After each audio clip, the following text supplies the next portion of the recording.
Star Wars, invented in 1977 by George Lucas. Georgie was doing some reading on wars throughout history and thought, hey, Space Wars. But that sounds too close to Race Wars, so at the last minute the title of the series was changed to Star Wars. In this video, I'm only going to talk about the Star Wars movies. I'll give a brief synopsis of each, followed by a rating out of 10. No books, cause reading is for nerds. No video games, good or bad. Just movies, both good and bad.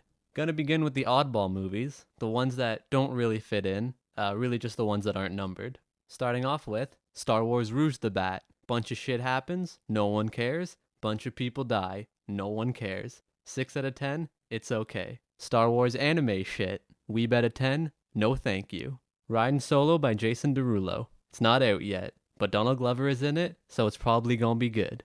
Now for the real movies. We should probably begin from the beginning, so Episode 4, A New Hope. We begin with our fair-haired, fair-skinned, fair maiden, Luke Skywalker, who lives with his aunt and uncle. Well, actually, we begin with a pair of robots escaping a ship, as Luke's sister, Princess Leia, spoiler alert, is kidnapped by their dad, spoiler alert. Darth Vader, only you could be so bold. The Imperial Senate will not sit still for this. When they hear you've attacked a dip- No one cared who I was till I put on the mask. I don't know what you're talking about. I'm a member of the Imperial Senate on a diplomatic mission to Alderaan. I will kill you. The robots are tasked with finding Obi-Wan Kenobi to help unkidnap Princess Leia. A bunch of bullshit happens, and eventually Luke and the robots run into a heavily intoxicated Obi-Wan. I don't know where I felt like I get a little drink around here, do you, bud?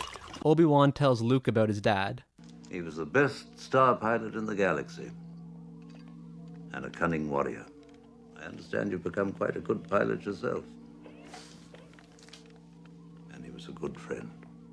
Anyway, here's his lightsaber. I took it after I chopped off 3 of his limbs and left him to die a slow, painful death. The robots relay a message to Obi-Wan from Leia. Help me, you drunk old fuck! Obi-Wan's like, alright, I guess, and asks Luke to drive him to the bar because his license is still suspended from his last DUI. On the way to the bar, they pass by Luke's house and see that his aunt and uncle have been drafted into the skeleton army. So Luke figures, shit, they get to fight in a war and so can I, and decides to join Obi-Wan in rescuing Leia. At the bar, they enlist the help of young Harrison Ford and a hairy boy on their quest. Young Harrison Ford shoots a minority, and they're off. At the death ball, some lame is talking all that good shit about Luke's dad's magic powers. He then gets thoroughly put in his place. Your sad devotion to that ancient religion has not helped you conjure up the stolen data tapes, or given you clairvoyance enough to find the rebels' hidden fort.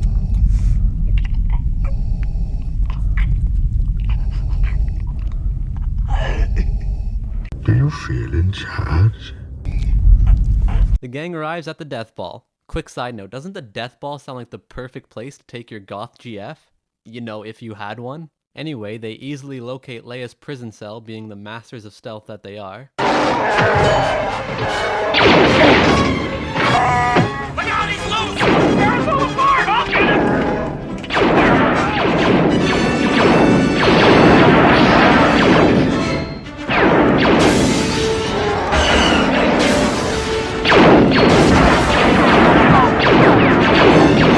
During their escape, they are intercepted by Luke's dad.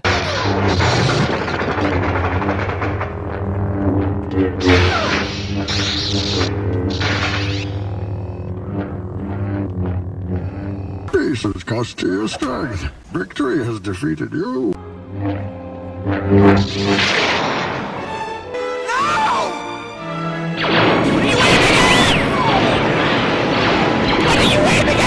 Obi-Wan is dead. The gang meets up with the rest of the rebellion. They plan an attack. They blow up the death ball. The end. 8 out of 10. Good. Episode 5. The Empire Strikes Back. We begin with Luke going out on a safari in West Africa. Clearly suffering from early onset Alzheimer's, he forgets he's actually on planet Always Winter and gets caught out in a blizzard. So young Harrison Ford does his best Bear Grylls impression and goes out into the wilderness to save Luke, armed with nothing but a few jars of his own piss and a velociraptor with Down syndrome to sleep inside of.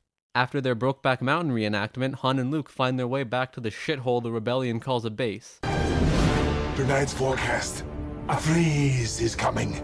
Oh shit, wait, wrong Batman villain. Luke's dad appears to lay the smackdown on some fools, but everyone runs away like the cowards they are. Luke heads for a swamp planet because a ghost told him to do it during his vision quest in the middle of the Arctic. Luke meets a deranged Yoda, clearly suffering from late-stage Alzheimer's. Despite this, he still has the mental capacity to train Luke. Through Yoda's training, Luke faces his deepest fears and insecurities and becomes a better person because of it. You know, instead of just dyeing his hair and pretending everyone else is the problem.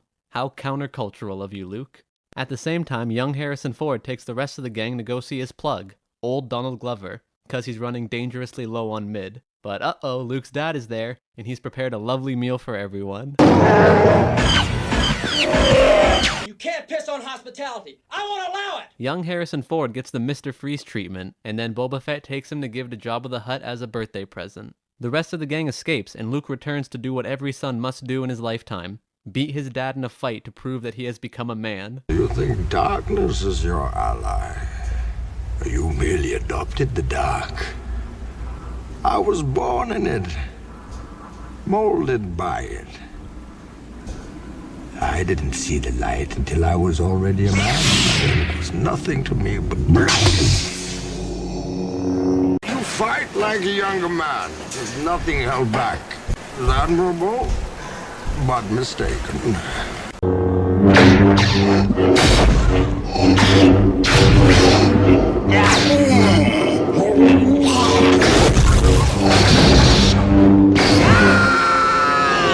I was wondering what would break first. Your spirit or your body? Luke, however, does not prove that he has become a man, and is actually less of a man after the fight. He loses his hand, there's literally less of him. Luke runs away rather than reconnect with his estranged father. He then connects with his sister, if you know what I mean, buddy. Unrelated note, Episode 5 is the most popular Star Wars film in Alabama. The gang escapes with Luke, Luke gets a ball and robo hand, and now everyone ponders where young Harrison Ford is. 10 out of 10, yes. Episode 6.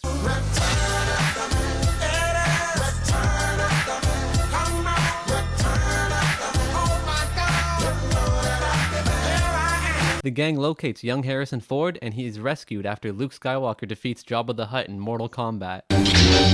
Anger is not the way of the Jedi! And Boba Fett jumps into a big sand squid. The rebels catch word that the Empire is working on Death Ball 2, Electric Boogaloo, so they travel to the forest moon of Endor to fuck over the Empire one more time. Luke and Leia do their best Baby Driver impersonation.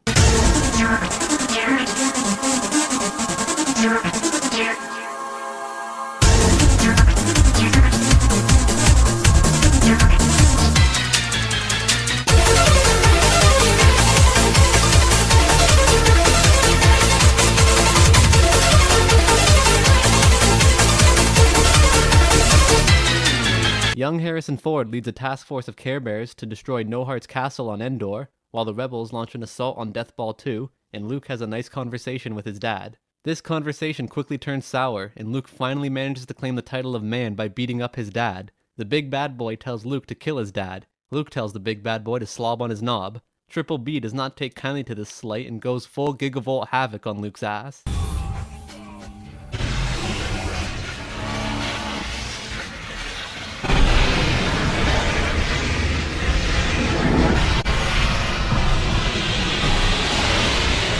Luke's dad decides to finally do some fucking parenting and look out for the well-being of his son.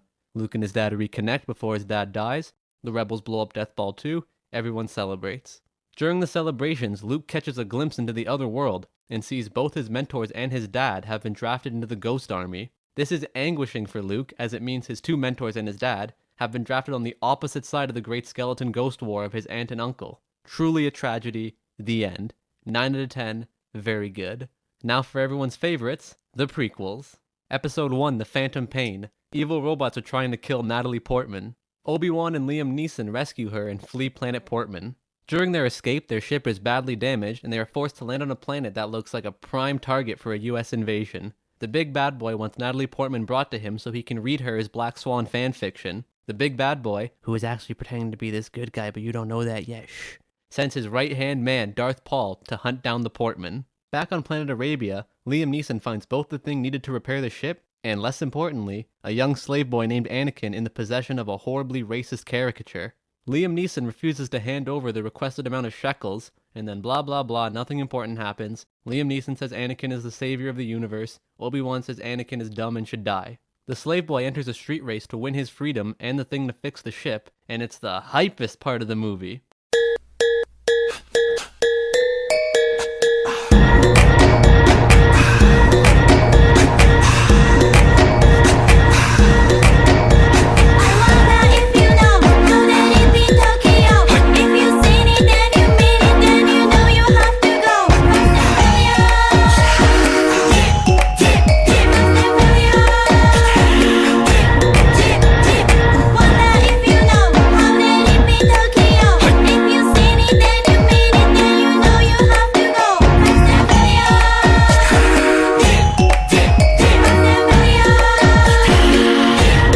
After the race, Liam Neeson returns to the ship with the Thing and Anakin. Darth Paul then ambushes them and cuts Anakin in half, ending the movie. 4 out of 10.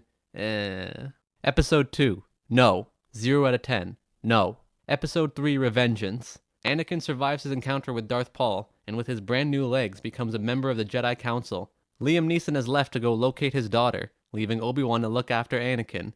So Obi-Wan goes off to fight Mini Mecha Godzilla while Anakin becomes good friends with the Big Bad Boy, disguised as not Big Bad Boy. Triple B has Anakin kill a senior citizen, and talks to him about just a bunch of bullshit. Samuel L. Jackson decides he has had enough of this white supremacist regime holding down the black man, and decides to take the revolution into his own hands. Anakin is all like, "But Sam, all lives matter," and cuts his hand off. Why are people always getting their hands cut off in this series? Mace Windu, Luke, and it happens to Anakin 3 fucking times. Anakin has had more hands cut off than he ever has hands at any given moment. Just take them away from him. He's clearly not responsible enough to take care of them. Now Big Bad Boy is done pretending to not be Big Bad Boy and begins his genocide of the Jedi race. Do it, you bitch! Do it! It will be done, my lord.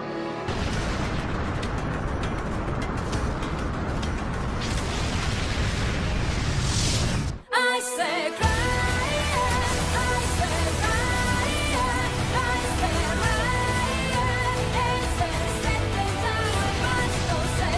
Life and what is that? Life and into by outside getting feeling.